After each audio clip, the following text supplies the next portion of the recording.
After a 7-year-long battle for justice, Nirbhaya gang rape convicts were hanged to death on 20th March 2020. While it might seem like it happened years ago, the hanging happened right this year in 2020.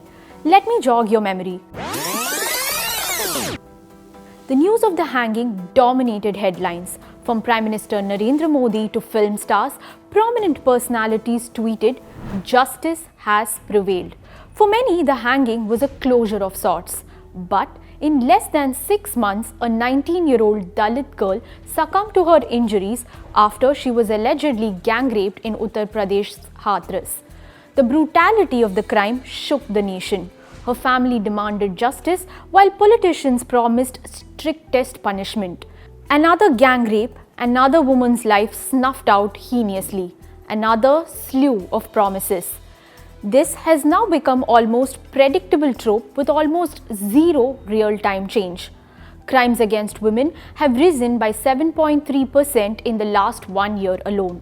The 2019 NCRB data shows that India reports 87 cases of rape every single day.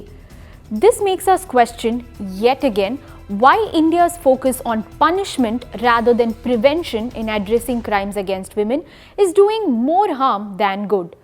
Let's look at the two interconnected bills on the Shakti Act tabled by the Maharashtra government.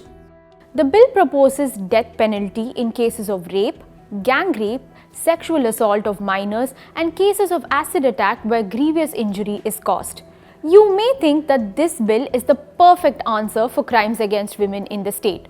But in an open letter to the Maharashtra government, 92 activists and lawyers write against the tabling and passing of such bill, focusing on capital punishment. Now, the thing is this, that what happens is that whenever we speak of safety of women and security of women, every government wants to do its bit.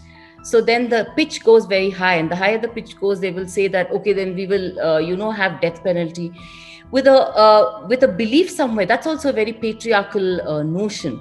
So what studies have shown, there are several studies which have shown that severity of punishment is hardly a deterrent. Feminist scholars have been arguing against death penalty for rape for long, and the recent developments have put the reasons back in focus. Point number 1. Data shows that in a country like India, increasing punishment is hardly going to stop people from committing the crime, given especially the long legal battle that consumes the survivor or the victim's family. Number 2. Stricter punishment may ensure that perpetrators don't just rape but kill the victims as well to avoid being identified. Point number 3. In 95% of rape cases, the perpetrator is known to the victim. For example, if the perpetrator is a family member, then stringent punishment would deter the survivor from reporting the crime. Point number 4. In the 16 years between 2000 and 2015, 30% of death penalties avoided by trial courts ended in acquittals and not just reduced sentences when appealed in higher courts. Fifth, and the most important reason, women's honor and rape are not interlinked.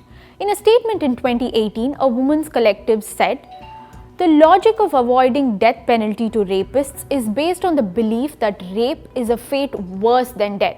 Patriarchal notions of honor lead us to believe that rape is the worst thing that can happen to a woman. There is a need to strongly challenge this stereotype of the destroyed woman who loses her honor." India's policies don't talk about overhauling mindsets to prevent crimes against women. We only talk about what now once the crime is already committed. Indians do not want to understand why rape happens in order to prevent it, but jump at slut-shaming the survivor or the victim. We do not want to implement existing laws better, but ask for draconian laws that will be implemented even less. The Nirbhaya gang rape may have seen a closure with the hanging of 4 convicts. But for justice to really prevail, prevention of crimes against women, not punishment, will make the real difference.